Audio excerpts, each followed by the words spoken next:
अच्छा निशान जी, ये बताइए कि आपने हिंदी मीडियम से यूपीएससी क्रैक किया है और वो 13वीं रैंक हासिल की है निशान जी ने। तो ये बताइए कि हिंदी मीडियम के स्टूडेंट की इतनी अच्छी रैंक पाना उनके लिए कैसे पॉसिबल है, क्या टिप्स हैं उनके लिए, और कैसे आपने ये बिल्कुल कैसे किया कि 13वीं रैंक हासिल कर ली हिंदी मीडियम से?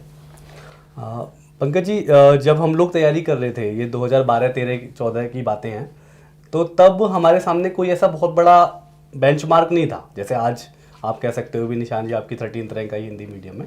हमने सुना था एक नाम किरण कौशल का, जिनकी अपने ज़माने में 3rd रैंक आई थी। बट उसके बाद बहुत पैटर्न बदल गया और बहुत सारे बदलाव परीक्षा में आ गए। 2 ऑप्शनल की जगह 1 ऑप्शनल रह गया, जीएस के 4 पेपर हो गए, प्री में सी सेट आ गया, मतलब बहुत सारे एक ओवरहोलिंग हो गई एग्ज़ाम की। तो इस नए पैटर्न के बाद एक जो मेरी रैंक आई वो एक बड़ी चीज़ तो थी ही, और मतलब एक बड़ा कीर्तिमान जैसा था। जहाँ तक ये बात है कि मैंने कैसे ये रैंक आई, तो मैं 1-2 बात कहना चाहता हूँ आपसे कि एक तो मैं शुरू से हिंदी मीडियम का स्टूडेंट रहा हूँ, और यूपीएससी में आप हिंदी मीडियम का ऑप्शन ले ही सकते हैं। हिंदी के आप तो किसी और इंडियन लैंग्वेज को भी ले सकते हैं अगर आप चाहें तो, तमिल लेना चाहते हैं तेलुगु। तो मेरी हिंदी पे अच्छी पकड़ रही है हमेशा। तो मैं मेरे को जो कंटेंट लिखना है उसको मैं हिंदी में अच्छे से लिख सकता हूँ, ऐसा मुझे विश्वास है। तो मुझे कभी भी ये डाउट नहीं था अपने ऊपर कि अगर मैं हिंदी में आंसर लिखूंगा तो मुझे अच्छे नंबर नहीं मिलेंगे। तो मुझे ये पूरा एक तरह से आस्था थी अपने मीडियम के ऊपर और अपने ऊपर की, और विश्वास था पूरा कि अगर मैं अच्छा करूंगा तो मुझे अच्छा रैंक मिलेगी।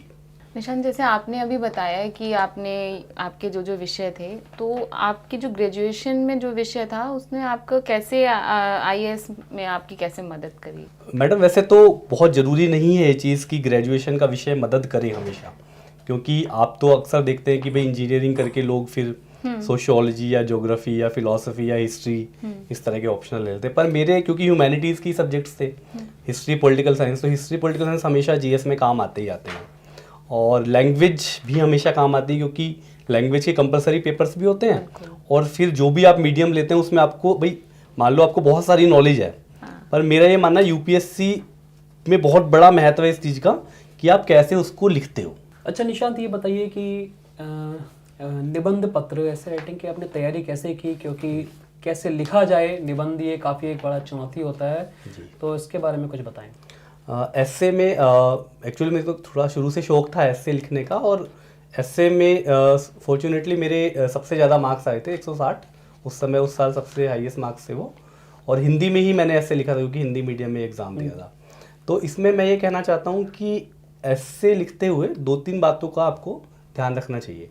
एक तो जो आप टॉपिक चुने, जो भी, जैसे अब 2 एस्से लिखने होते हैं आपके पैटर्न में, 1000 से 1200 शब्दों का एस्से होता है और 2 एस्से आपको लिखने होते हैं। एक थोड़ा फिलोसॉफिकल टाइप का होता है और एक थोड़ा टेक्निकल टाइप का होता है। तो दोनों खंडों में एक एस्से आपको चुनना होता है।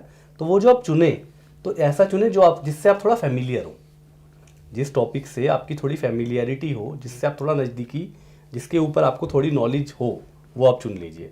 उसके बाद जब आप एस्से लिखना शुरू करें तो जो विचार हैं आपके, उनका जो प्रवाह है वो व्यवस्थित होना चाहिए। ऐसा नहीं हो सकता कि आप कुछ लिख दें फिर दूसरे में अचानक कुछ और ही लिख दें। तो उसका एक भले ही छोटी सी एक रूपरेखा बना लें शुरू में, 5 मिनट लगाएं, 10 मिनट लगाएं रूपरेखा बनाने में, क्योंकि आपके पास 3 घंटे में 2 एस्से लिखने हैं, पर्याप्त समय है आपके पास, और शब्द भी बहुत ज़्यादा नहीं लिखने हैं। तो आप एक बार रूपरेखा बना लीजिए, रूपरेखा बना करके व्यवस्थित ढंग से लिखिए। उसके बाद अगर कोई आपको उस कंटेंट से संबंधित कोई कोटेशन, कोई किसी बड़े विद्वान का कोई वाक्य याद आता है, या कोई कोटेशन, कोई आंकड़ा, कोई डेटा याद आता है, तो वो आप उसमें वहाँ कोट भी कर सकते हैं।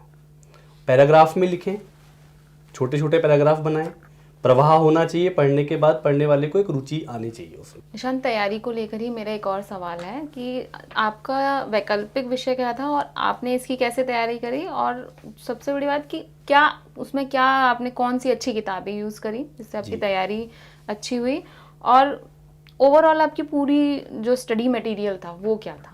मैंने तैयारी की तो उसमें मेरा वैकल्पिक विषय मैंने लिया हिंदी साहित्य। अच्छा। अब हिंदी साहित्य चुनने का एक मेरा स्वाभाविक सा कारण था कि मैंने एमए और एमफिल भी उसी में किया हुआ था, तो इसलिए मेरी उस पर थोड़ी पकड़ भी थी, और इसलिए मैंने उसको चुना।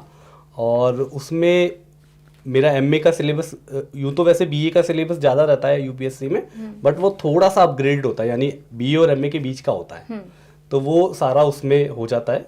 और जो टेक्स्ट यूपीएससी के सिलेबस के हिसाब से थे उनको पढ़ लिया, तो उससे वो चीज़ तो हो गई।